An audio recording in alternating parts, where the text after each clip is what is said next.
దేవుని నామానికి మహిమ కలుగును గాక. ప్రియ దేవుని బిడ్డలారా, ప్రతి ఉదయకాలం ఈ దినం దేవుని వాగ్దానం చేస్తూ దేవుని నామాన్ని మహిమపరుస్తున్న ప్రియ దేవుని బిడ్డలందరూ ప్రత్యేకమైన వందనాలు. దేవుని బిడ్డలారా, మీ అందరూ బాగున్నారా? ఈ దినము ప్రత్యేకంగా మదర్స్ డే సందర్భంగా తల్లులైన ప్రతి ఒక్కరికి కూడా మా తరపు నుంచి, మా మినిస్ట్రీస్ తరపు నుంచి ప్రత్యేకమైన హ్యాపీ మదర్స్ డే దేవుని బిడ్డలారా.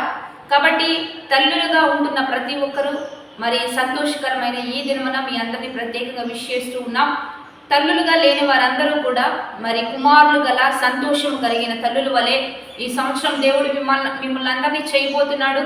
విశ్వాసముతో దేవుని యొక్క వాగ్దానాన్ని గట్టిగా పట్టుకుందాం. కాబట్టి బిడ్డలుగా ఉంటూ తల్లులు లేని ప్రతి ఒక్కరికి దేవుడే తల్లిగా తండ్రిగా మీకు ముందుండి మిమ్మల్ని నడిపించిపోతూ ఉండగా ఈ దినము దేవుడు ఏ వాగ్దానం ఇచ్చి మనల్ని బలపరుస్తున్నాడు చూద్దాం. పరిశుద్ధ లేఖన గ్రంథంలో నుంచి గ్రంథం 49వ అధ్యాయం 15వ వచనం చదువుకుందాం. స్త్రీ తన గర్భమును పుట్టిన బిడ్డను కరుణింపకుండా తన చంటి పిల్లను మరుచునా? ఎవరైనా మరుచుదురు కానీ నేను నిన్ను మరువను. చూడుము, నా అరచేతుల మీదనే నిన్ను చెక్కి ఉన్నాను, నీ ప్రాకారము నిత్యము నా ఎదుట ఉన్నవి. ఈరోజు దేవుడు మనకు బలమైన వాక్కునిస్తున్నాడు. తల్లి చంటి బిడ్డను మర్చునేమో కానీ స్త్రీ తన గర్భమునందు పుట్టిన చంటి బిడ్డను మర్చునేమో కానీ నేను నిన్ను మరువను అని వాగ్దానం చేస్తున్నాడు. ఈరోజు ఒక తల్లి తన బిడ్డను మర్చునేమో, ఎందుకంటే తండ్రి విడిచినా తల్లి విడిచినా నేను నిన్ను విడువని దేవుడు అన్ని మనకు వాగ్దానం చేస్తున్న దేవాది దేవుడు ఏమని తెలియజేస్తున్నాడంటే, ఒకవేళ వారు నేను మరుస్తారేమో, ఎందుకంటే తల్లి బిడ్డ పట్ల ప్రేమ అది చాలా విలువైంది దేవుని బిడ్డారా. ఎందుకంటే ఈ భూమి మీదకి ఒక బిడ్డ రాగానే తనకు తెలిసిన ప్రేమ, మొట్టమొదటి ప్రేమ ఏంటంటే తల్లి ప్రేమే.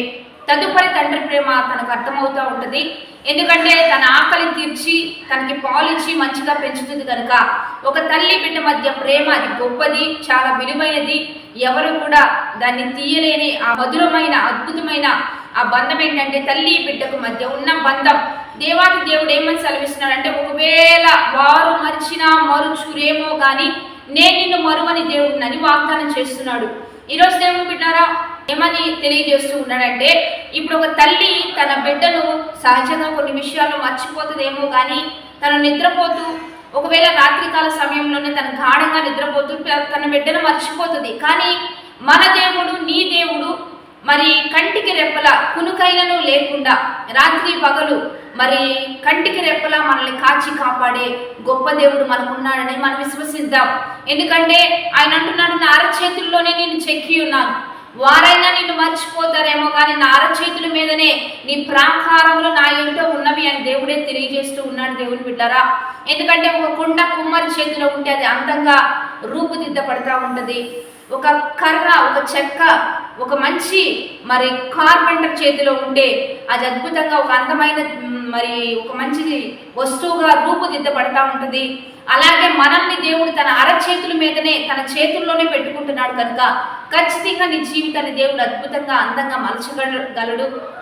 నీ జీవితాన్ని ఆశీర్వాదకరంగా ఉంచగలడు. నీ జీవితాన్ని అద్భుతంగా ఆశీర్వదించగలడు. కనుక ఆయన చేతిలో ఉన్న నీవు ధన్యుడివి, నీవు ధన్యురాలివి. నీ జీవితాన్ని ఖచ్చితంగా దేవుడు అద్భుతంగా మలుస్తాడు, ఆశీర్వాదకారకంగా ఉంచుతాడు. కాబట్టి ఈ దినము మదర్స్ డే సందర్భంగా ప్రతి ఒక్కరము కూడా మనందరం క్రీస్తు ప్రేమతో ముందుకు కొనసాగుదాం. మీ తల్లులైన వారిని ప్రేమించండి, గౌరవించండి. ఎందుకంటే మనకి మొదటి ప్రేమ ప్రభు అయిన యేసుక్రీస్తు అయితే ఆ ప్రేమ ఈ భూమి మీద మనకు ఒక మంచి వ్యక్తుల్ని మనల్ని పెంచి గొప్పవానిగా చేయడానికి కొంతమందిని మనకు ఏర్పరిచింది. మనం పుట్టడానికి తల్లిదండ్రుల్ని, పెంచడానికి వారిని ఇస్తే మనకు కలిసి సంతోషించడానికి అక్క చెల్లెల్ని, అన్నదమ్ముల్ని, స్నేహితుల్ని, రక్త సంబంధికుల్ని, బంధువుల్ని, చివరిగా భర్తని, వీరందరినీ దేవాది దేవుడే మనకిస్తూ మనల్ని పెంచడానికి, మనల్ని వృద్ధిపరచడానికి, మనల్ని గొప్పవానిగా చేయడానికి దేవుడే వీళ్ళందరినీ మనకు ప్రొవైడ్ చేస్తూ ఉండగా మొట్టమొదటిగా దేవుణ్ణి ప్రేమిస్తూ తదుపరి వీరందరితో మనం ప్రేమపూర్వకంగా, ఆత్మీకంగా, దైవిక ప్రేమతో ముందుకు కొనసాగుదాం. మనందరం కూడా ప్రార్థన చేద్దాం. పరిశుద్ధుడా, మహోన్నతుడా, గొప్ప దేవ, ఈ దినము మీరు మాకు ఇస్తున్న బలమైన వాక్వచనాలు బట్టి నీకు మహిమ. ఎంతమంది బిడ్డలు ఈ వాగ్దానం చూస్తున్నారో ఈ వాక్వచనాలని బిడ్డల పట్ల రూఢిపరిచయ్యా. ఎంతమంది అనాథలైనారో వారందరికీ మీరు దిక్కుగా మీరు ఉంటూ మంచిగా ఆదరిస్తూ గొప్పవానిగా లేవనెత్తండి. ఒకరు వారి బాధ్యతల్లో వారు ముందుకు కొనసాగుతూ ఆ ప్రేమ, ఆప్యాయత అనేకులకు దయచేస్తూ, అనేకులకు ఇస్తూ అనేక రీతులుగా మంచి ఆత్మీయులుగా, మంచి తల్లిదండ్రులుగా మంచి బిడ్డలుగా ఒక్కొక్కరిని ముందుకు కొనసాగించి, ఎంతమందికి కుమారులు లేరో, ఎంతమందికి బిడ్డలు లేరో, కుమారులు గల సంతోషం కలిగిన తల్లుల్లా ఒక్కొక్కరిని లేవనెత్తి ఆశీర్వదించి ముందుకు కొనసాగించమని ప్రభువైన యేసుక్రీస్తు నామం పేరిట అడిగి వేడుకొని ప్రార్థిస్తూ ఉన్నాము గొప్ప తండ్రి. ఆమేన్. మంచిగా లైక్, షేర్, కామెంట్ చేస్తూ దైవికంగా సిద్ధపడదాం. మీ అందరికీ కూడా హ్యాపీ మదర్స్ డే. ఈరోజు మాత్రం కలిసి దేవుని ఆరాధించాలంటే 2 గంటలకి ఈ ఆరాధన ప్రారంభించబడుతుంది. మీరందరూ కలుసుకోండి, మనందరం కలిసి దేవుని నామాన్ని మహింపరుద్దాం. Happy blessed day. ఆమేన్.